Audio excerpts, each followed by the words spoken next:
Yippee-i-oh, yippee-i-ay.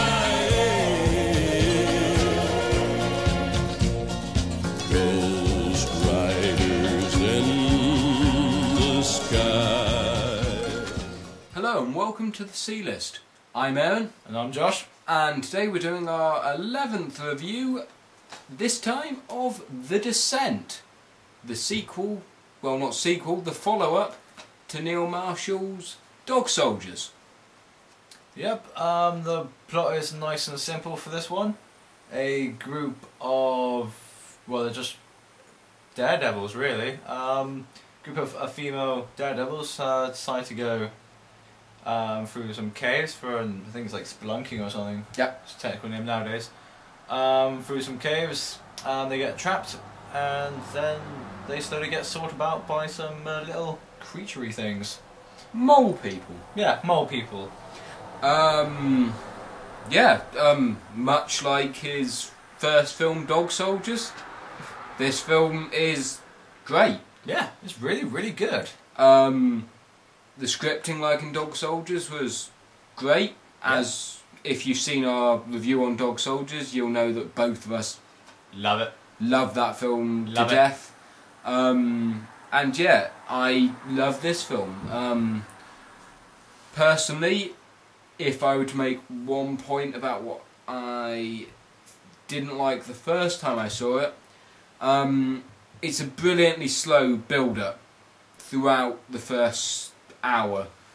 And then it starts to turn into a creature film with the mole people. I was really, really with it up until that point. When they appeared, threw me off track, and I didn't really like it the first time I saw it. The second time I watched it, knowing this was going to happen, I enjoyed it a lot more because I knew what I was going to be getting.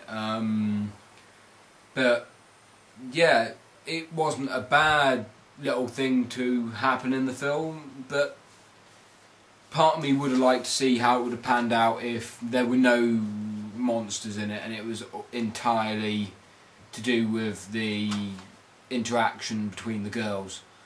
You have to admit the exact same thing happened to me the first time I watched it. It's just because the start of the movie is just this.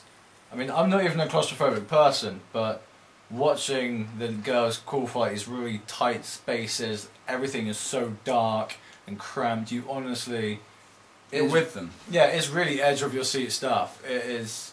You genuinely, it just has quite an effect on you. You actually feel like claustrophobic and just stuck into these tiny, small, cramped conditions.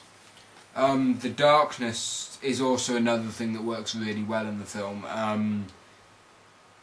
It would have been so easy to make the whole film really bright and make so it you easy can to see. all the so you could actually see all the rocks and stuff. But there are honestly times when you can only see what's on like 30% of the screen. And that, for me, makes it absolutely brilliant in terms of cinematography-wise. For me, the only other film that I'd truly say worked brilliantly in that fashion was Pitch Black. And like that film, I absolutely adore this film. It's worth noting that there is actually a sequel out to it now, not directed by Neil Marshall. No, he was an executive producer who didn't really do much, to be totally honest. He sort of watched over the film, and it's also worth noting that the second film, The Descent Part 2, follows on from the American ending to the film. Not the British ending. The British ending is essentially an extension to the American ending. American ending being not very good, English ending being absolutely brilliant. It makes a massive difference. I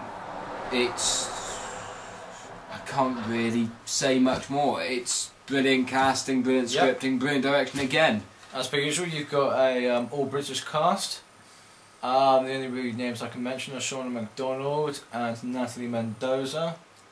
Natalie Mendoza's done a few. She's done a few films, and she was big in Hotel Babylon TV series. She was in that. Apart from that, the rest of the cast all British, and yeah, they all do a great job. It's much like Dog Soldiers. It's an all-round British effort, which really pays off. It's slightly less tongue-in-cheek than Dog Soldiers, but I think it works because of that. Just because of the claustrophobic nature of the film, and just the brutality that's in the film. It works nicely. It's worth noting that it's quite violent and bloody, so if you don't like violent, bloody films, I'd probably Stay away from Neil Marshall, that's for sure. Yeah, but like his first film, absolute masterpiece. Yep. And well worth seeing. Anything else to add? That's about it from us. Yep. Check it out.